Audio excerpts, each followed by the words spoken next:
छैन। तेरा चोरीफुरी बढी भयो भने घन्टे अपराधी ग्याङ तेरो मालिक भोलि जेल हालिदिन्छु म। विचार गर्ने फेरि अहिले गरिखान देऊ, काम गर्न देऊ, गरिखान देऊ होइन।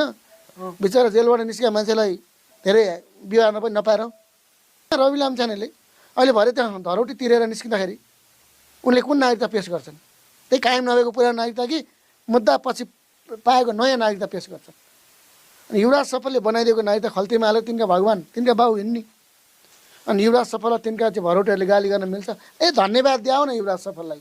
धन्न युवराज सफलले मुद्दा हाल्दै नेपाली नागरिक भइस्, नभए मङ्गल ग्रहमा पठाउनु पर्थ्यो। रवि लामिछाने वकिलका कुरा सुन्ने हो भने त रवि लामिछानेलाई मङ्गल ग्रह पठाउनु पर्थ्यो।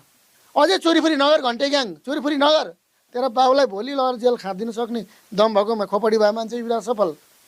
फेरि पनि हाल्न मन छ? चुप्प लाएर बस बरु, मलाई मतलब छैन। कता कता अपराधी देशमा छन्, तिनलाई कारवाही गर्ने कुरा छ।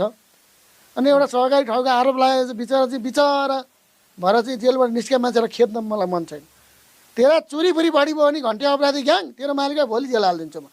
विचार गर्ने फेरि अहिले गरिखान देऊ, काम गर्न देऊ, गरिखान देऊ होइन। बिचरा जेलबाट निस्केका मान्छेलाई धेरै विवाहमा पनि नपाएर किन अदालतले छोडे मान्छे हो, भगौडा होइन, भाग्दैन काहीँ। 2,77,00,000 पैसा चाहिँ 74,00,000 पैसा चाहिँ तिरेर निस्क्या हो। निर्दोष भनेर होइन भाइ, ख्यान गर्नेको पैसा। तिम्रो मालिक पनि पैसा दिने प्रभु ब्याङ्कको सिओ जेल गइगयो, कसले तिर्दै गयो नि पैसा? साँच्ची चिन्ता मलाई त्यो पो लागिरहेको छ अहिले। तिनलाई